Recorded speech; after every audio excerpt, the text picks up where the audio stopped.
Good evening. I am saying hello on Thursday evening. This is January 19th, and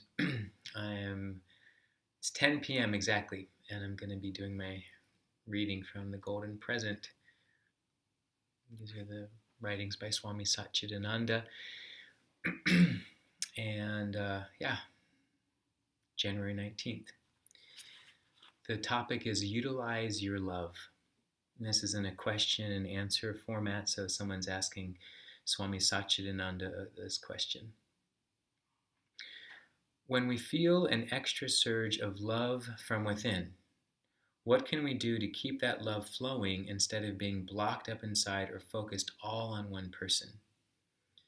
And then Swami Satchidananda responds.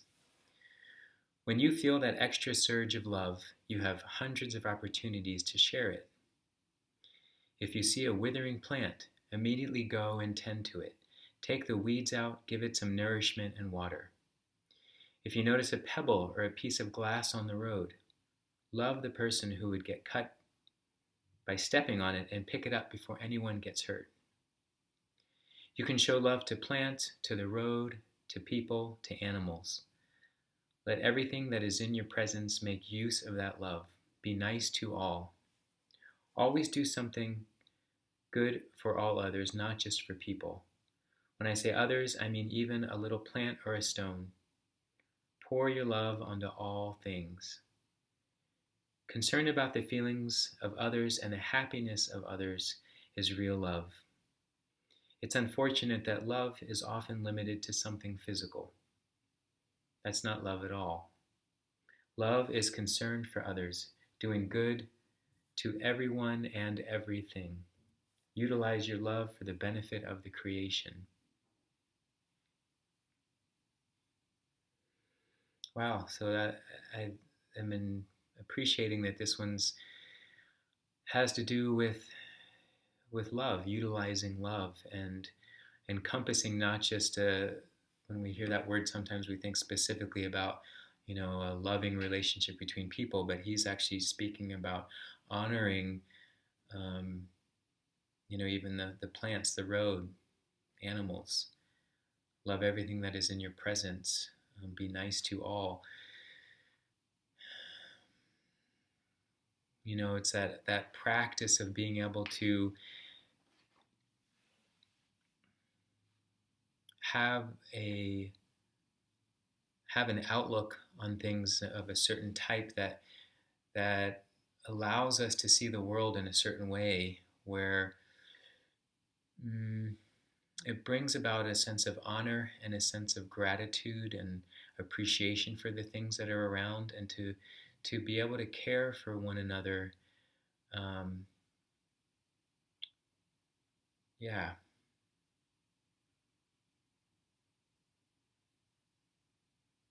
And how to take action around that. It's sort of talking about love as an action word versus just a feeling. But how do we show our love in the form of action? And I think a lot of times that can get misinterpreted. We'll say things, we do it in the name of love.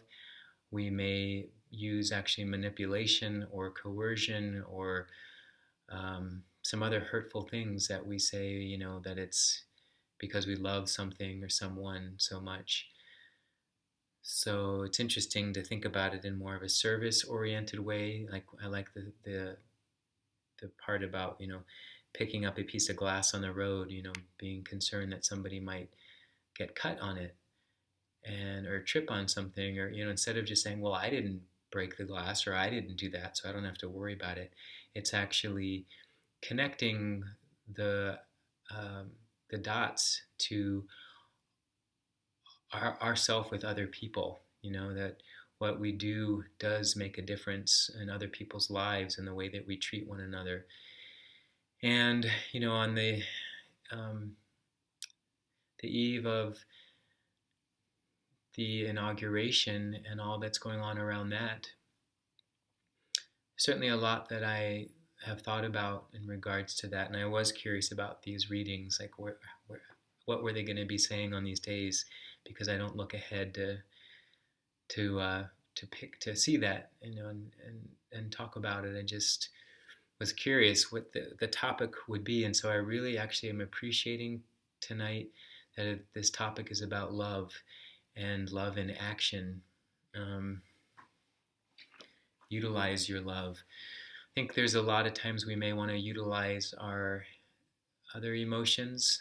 We may want to utilize anger. We may want to utilize hate or fear or oppression or um, things like that. And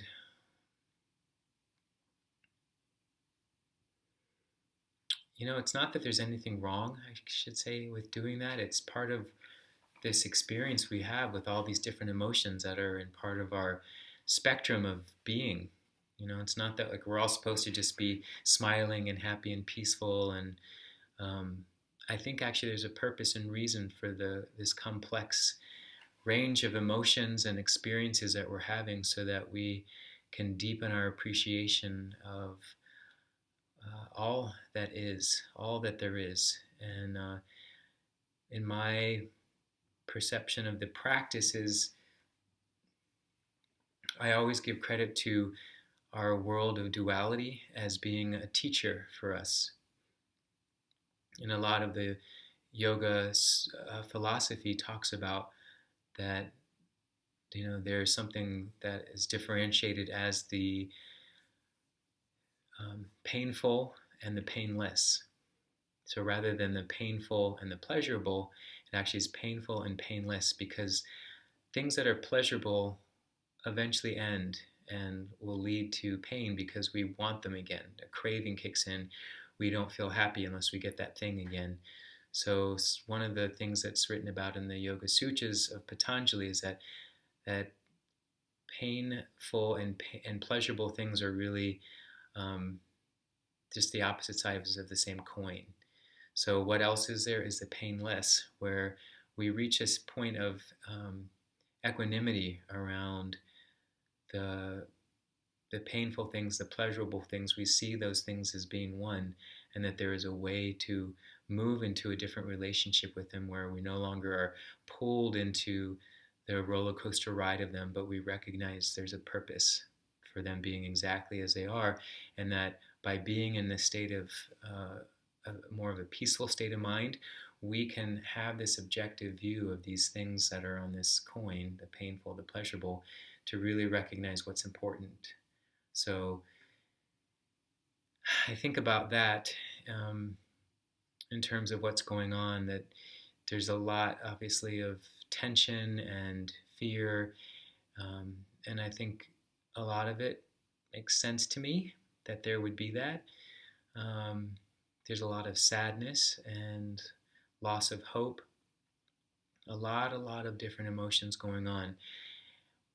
And I feel like with this reading, one emotion I would think is important to be able to stay grounded in is that emotion of love, of compassion, and a commitment to having hope and honor to things being a certain way for some reason, and to not lose our minds literally with like,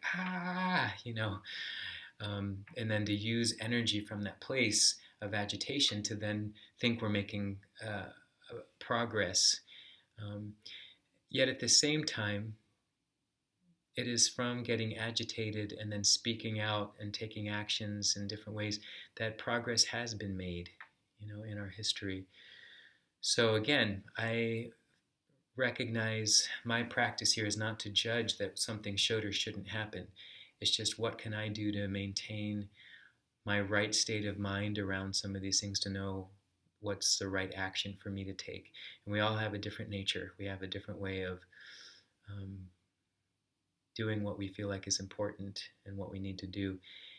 Can we all maintain a connection with the heart in this? So it's not just the mind that may move from agitation and all that, but it's actually the heart that we're working from. Something just happened to my screen here, but I think we're good.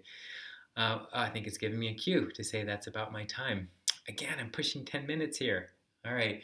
Well, utilize love and yeah, be careful and be mindful with tomorrow and the weekend, and yeah, be just be present. All right, thank you so much. See you tomorrow.